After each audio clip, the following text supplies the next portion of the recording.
Hi friends, welcome to Vaishu creations. ఈరోజు మనం కార్తీక పురాణంలో పుష్పార్చన ఫలితం మరియు వనభోజన మహిమ గురించి తెలుసుకుందాం.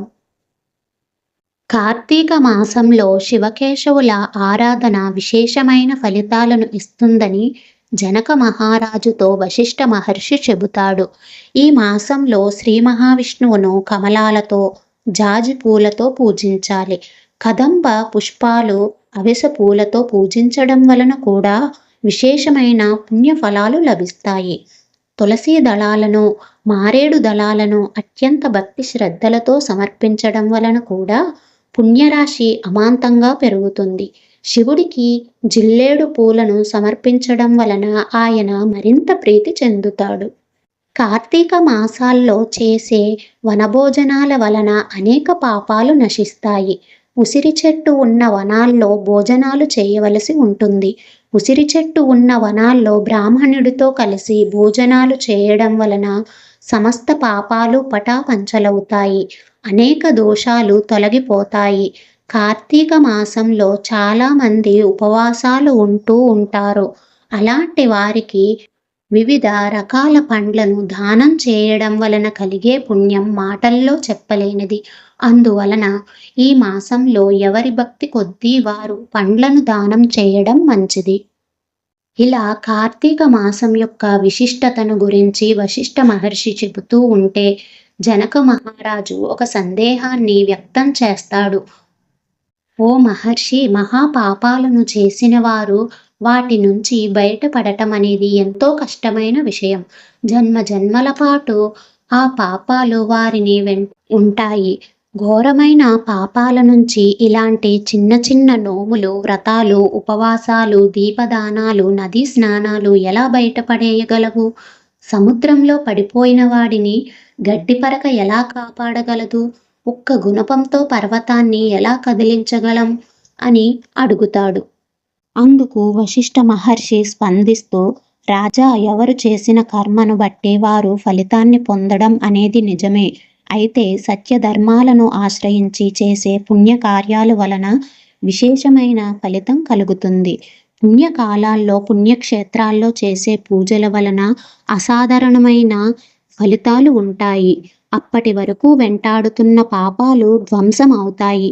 చిన్న నిప్పు కణిక వేల కట్టెలను దహించడం లేదా?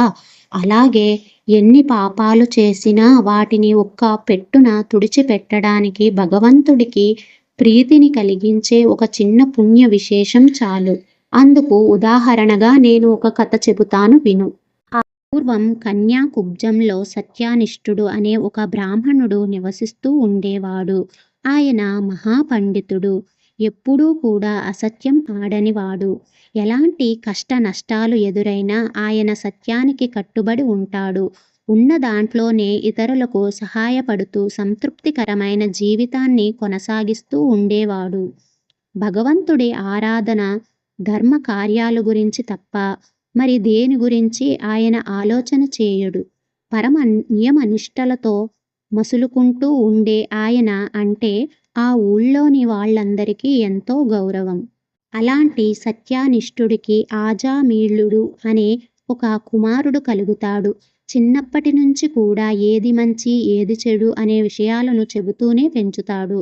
తన కుమారుడు నలుగురికి మంచి చెప్పే స్థాయికి ఎదగాలనే ఆయన కోరుకుంటాడు. తన కుమారుడిలో భక్తి శ్రద్ధలు పెంచడానికి తన వంతు ప్రయత్నం చేస్తూ వస్తాడు. అయితే తండ్రి ఎంత శ్రద్ధగా చెబుతున్నా ఆజామేళుడు పట్టించుకునేవాడు కాదు. అసలు తండ్రి చెప్పే విషయాలపై ఆయనకి దృష్టి ఉండేది కాదు. అయినా చిన్నతనం నెమ్మదిగా అతనే దారికొస్తాడు అనే సత్యనిష్ఠుడు అనుకుంటాడు. కానీ వయసుతో పాటు ఆజామీళుడితో మొండితనం పెరుగుతూ పోతుంటుంది. ఆచార వ్యవహారాలు, పూజలు ఒక చాదస్తంగా అతనికి అనిపిస్తాయి. దేవుడు దర్శనం, పూజలు వీటి వలన సమయం వృధా అవుతుందే తప్ప ఒరిగేది ఏమీ లేదని అనుకుంటాడు.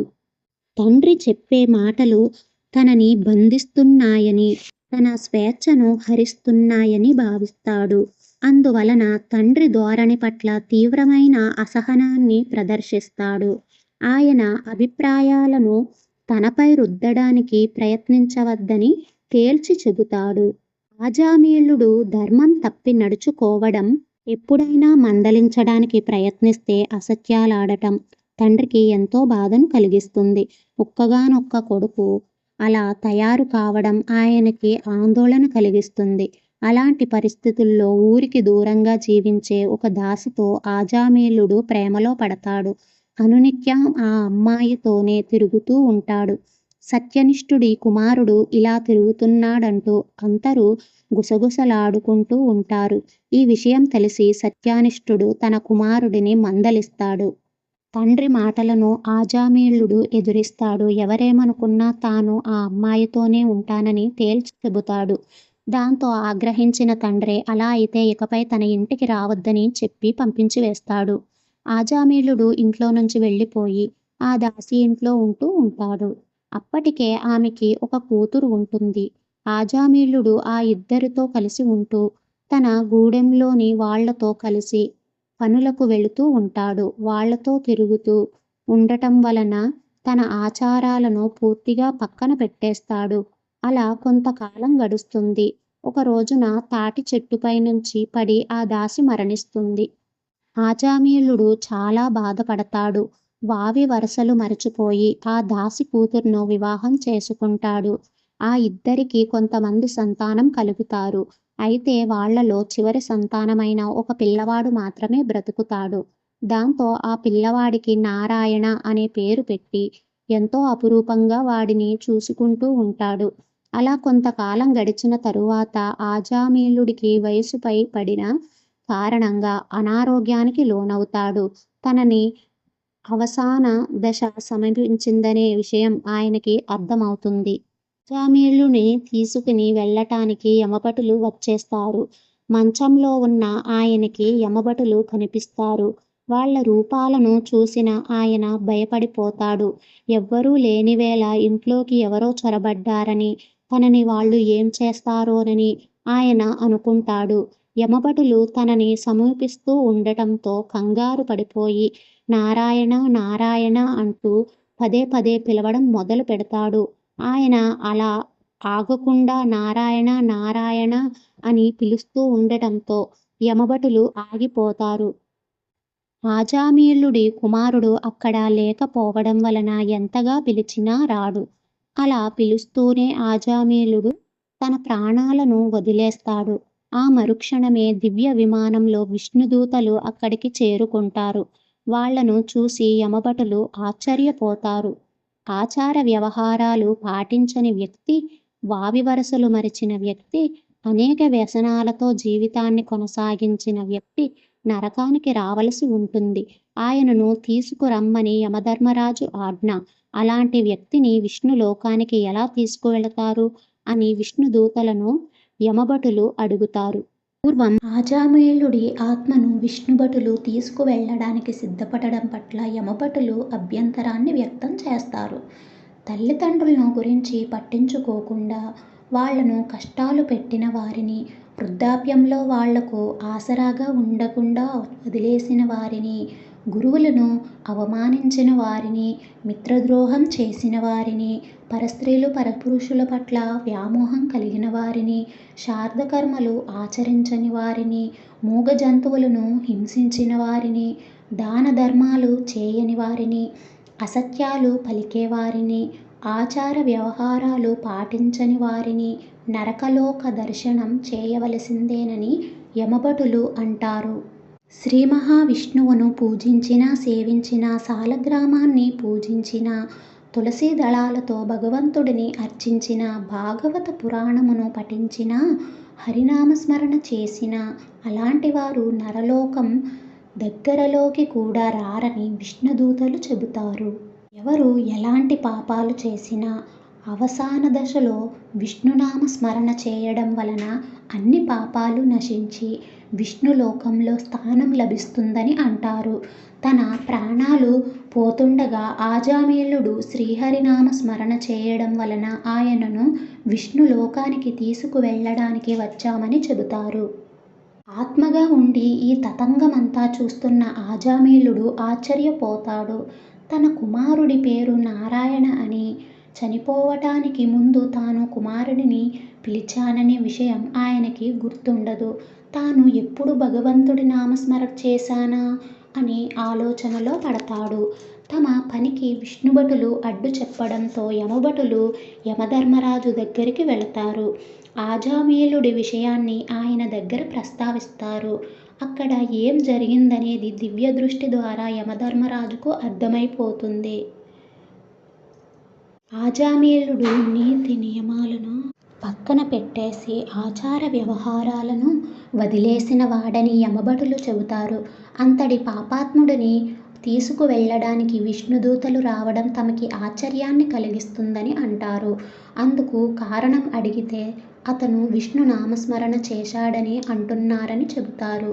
అందుకు యమధర్మరాజు స్పందిస్తూ, తెలిసి తాకినా తెలియక తాకినా నిప్పు కాలి తీరుతుంది. అలాగే తెలిసి చేసినా తెలియక చేసిన హరినామస్మరణ సమస్త పాపాలను దహించి వేస్తుంది. ఆజామీలుడి విషయంలో అదే జరిగింది అని యమధర్మరాజు చెబుతాడు. యమభటులను అక్కడి నుంచి పంపించి వేసిన యమధర్మరాజు ఆజామీలుడి గురించి ఒకసారి ఆలోచన చేస్తాడు. అసలు ఈ ఆజామీలుడి గత జన్మ ఏంటి అనేది ఆయన దివ్య దృష్టితో చూస్తాడు. సౌరాష్ట్ర ప్రాంతానికి చెందిన ఒక బ్రాహ్మణుడు శివాలయంలో అర్చకుడిగా పనిచేస్తున్నాడు. అయితే ఆయన దృష్టి శివుడిపై కాకుండా ఇతర వ్యామోహాలపై ఎక్కువగా ఉండేది. ఆకర్షణీయమైన రూపం కలిగి ఉండటం వలన అహంభావంతో ఆయన మిడిసిపడుతూ ఉండేవాడు. ఆచార వ్యవహారాల కంటే ఎక్కువగా విలాసవంతమైన జీవితానికి ప్రాముఖ్యతను ఇస్తూ ఉండేవాడు. పరస్త్రీ వ్యామోహం ఆయనను వెంటాడుతూ ఉంటుంది. ఇక అదే ఊళ్ళో ఒక పేద బ్రాహ్మణుడు ఉండేవాడు. ఆయనకి పూట గడవడమే కష్టంగా ఉండేది. ఎంతో భారంగా ఆయన రోజులు గడుపుతూ ఉంటాడు. భర్త అసమర్థత కారణంగా ఆయన భార్య దృష్టి పరపురుషులపైకి వెళుతుంది. ఆర్థికపరమైన ఇబ్బందులు కూడా ఆమె చెడు మార్గంలో నడవడానికి కారణమవుతాయి. ఒక రోజున భర్త ఆ పూట భోజనానికి అవసరమైనవి తీసుకువచ్చి త్వరగా వంట చేయమని చెబుతాడు. పరపురుషుల ఆలోచనలో ఉన్న ఆ ఇల్లాలు ఆయన మాటలు వినిపించుకోదు. అసలే ఆకలిగా ఉన్న ఆయనకి విపరీతమైన కోపం వస్తుంది. దాంతో ఇద్దరి మధ్య గొడవ జరుగుతుంది. ఇక అలాంటి ఆమెతో కలిసి బ్రతకడంలో అర్థం లేదని చెప్పి ఆ బ్రాహ్మణుడు ఇల్లు వదిలి వెళ్ళిపోతాడు. భర్త అలా వెళ్ళిపోవడంతో ఆ భార్య తనకి మంచి స్వేచ్ఛ లభించినట్టుగా భావిస్తుంది. మరింతగా ఆమె పరపురుషులను ఆకర్షించే ప్రయత్నం చేస్తూ రోజులు గడుపుతూ ఉంటుంది.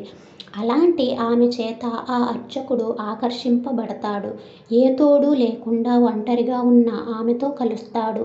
తరువాత ఆ స్త్రీ తన తప్పు తెలుసుకుంటుంది. తాను అలా చేసి ఉండకూడదని అనుకుంటుంది. ఇల్లొదిలి వెళ్ళిన భర్తను బ్రతిమాలి మళ్ళీ తీసుకువస్తుంది. అయితే ఆమె శివార్చకుడు చేసిన పాపం మాత్రం వాళ్లను విడిచిపెట్టలేదు.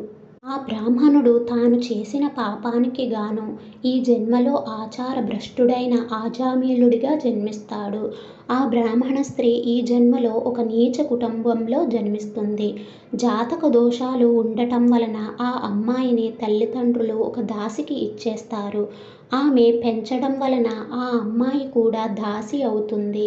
ఆ దాసి వ్యామోహంలో పడిన ఆజామీలుడు అనేక పాపాలు చేస్తాడు. ఇలా ఎన్నో పాపాలు చేసిన ఆజామీలుడు చివరి నిమిషంలో నారాయణ అంటూ తన కొడుకును పిలుస్తాడు. ఆ నామమే ఆయనను కాపాడుతుంది. అప్పుడు అసలు విషయం యమధర్మరాజుకు అర్థమవుతుంది. ఇలా ఈ కథ ద్వారా విష్ణునామ స్మరణ ఎంత గొప్పదనేది జనక మహర్షికి వశిష్ఠ మహర్షి చెబుతాడు.